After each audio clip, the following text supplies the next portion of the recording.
Pernah tak anda balik dari satu parti dan rasa macam baru lepas jawab peperiksaan akhir? Kepala pening, anda ulang tayang setiap perbualan, analisis setiap kesilapan yang anda buat. Tahniah, otak anda bukan rosak. Ia cuma sedang melakukan fungsi utamanya, menyelesaikan masalah. Ini adalah tanda utama. Otak anda melihat interaksi sosial sebagai satu set masalah yang perlu diselesaikan, bukan satu pengalaman untuk dinikmati. Mari kita jujur, anda mungkin rasa lebih hidup bila debug kod, susun atur spreadsheet atau baiki enjin kereta berbanding berbual kosong tentang cuaca. Ini bukan sebab anda antisosial.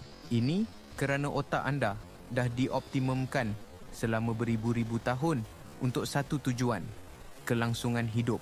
Dan kelangsungan hidup adalah satu masalah besar yang perlu diselesaikan. Nenek moyang kita tak terselamat sebab mereka pandai bergosip di tepi unggun api.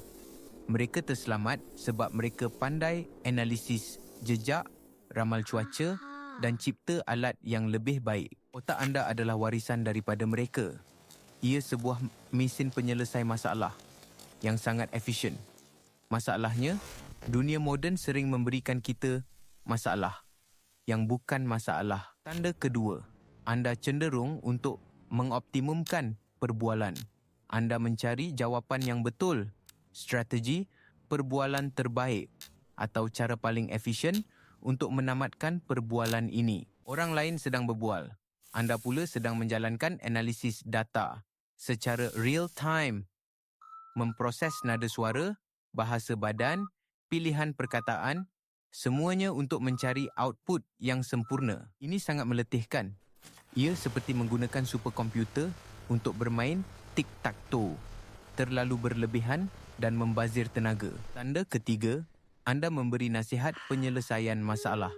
Walaupun orang hanya mahu meluahkan perasaan. Kawan anda, aku stres betul dengan bos aku. Fikiran anda, okey, masalah dikenal pasti. Mari kita rangka pelan tindakan. 1. Dokumentasikan semua interaksi. 2. Kemas kini CV. 3. Hubungi HR. Sedangkan kawan anda hanya mahu mendengar. Kesiannya kau, mesti kau penat kan? Otak anda tidak dapat membezakan antara luahan emosi dengan laporan masalah. Baginya, semua input adalah masalah yang memerlukan output yang logik. Tanda keempat, anda recharge bateri anda dengan bersendirian dan melakukan tugasan yang fokus, bukan dengan bersosial. Ahli psikologi memanggil ini introversi.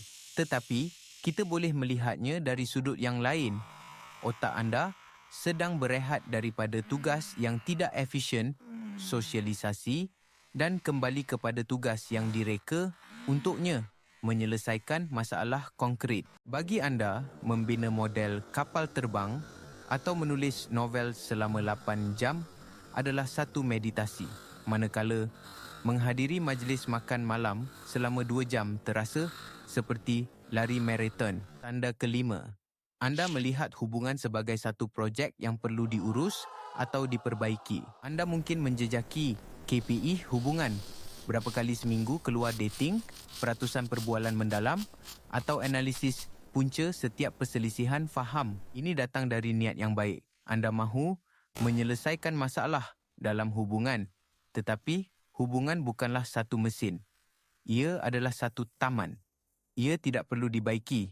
Ia perlu dipupuk. Jadi, jika anda kenal pasti diri anda dalam tanda-tanda ini, adakah anda ditakdirkan untuk kekok selamanya? Tidak sama sekali. Anda hanya perlu manual pengguna yang betul untuk otak anda. Inilah strateginya. Pertama, terima hakikat ini. Otak anda bukan rosak, ia cuma berbeza. Ia adalah alat pakar, bukan pisau serbaguna. Berhenti salahkan diri sendiri kerana tidak menjadi rama-rama sosial. Anda adalah arkitek, jurutera, saintis. Raikan kekuatan itu. Kedua, tukar matlamat. Dalam situasi sosial, matlamat anda bukan lagi untuk menyelesaikan atau menang. Matlamat anda adalah untuk memerhati dan berhubung. Jadilah seorang ahli antropologi. Perhatikan interaksi dengan rasa ingin tahu, bukan dengan tekanan untuk berprestasi. Tanya soalan, dengar jawapan, itu sahaja. Ketiga, gunakan peraturan 80/20. Luangkan 80% tenaga mental anda pada perkara yang anda mahir, projek, hobi, kerja mendalam, dan simpan 20% untuk melatih kemahiran sosial. Jangan paksa diri untuk pergi ke 5 parti seminggu. Cukup satu perbualan berkualiti dengan seorang kawan. Kualiti mengalahkan kuantiti untuk otak anda. Keempat, cipta skrip atau kerangka untuk situasi yang selalu membuat anda cemas. Bukan untuk menjadi robot, tapi untuk mengurangkan beban kognitif. Contohnya, untuk small talk. Ada 3 topik selamat, pekerjaan, hobi atau rancangan hujung minggu.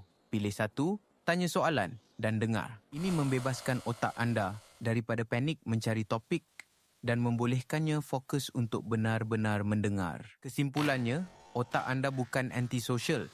Ia cuma pro masalah. Ia adalah sebuah alat yang sangat berkuasa yang anda gunakan untuk tugasan yang salah. Seperti cuba membuka tin dengan mikroskop. Hargai cara otak anda berfungsi. Gunakan kebolehan analisis mendalam anda untuk mencipta, dan apabila tiba masanya untuk bersosial, beri kebenaran kepada otak anda untuk berehat. Turunkan alat. Hanya berada di situ. Anda mungkin akan terkejut betapa mudahnya ia apabila anda berhenti mencuba untuk menyelesaikannya.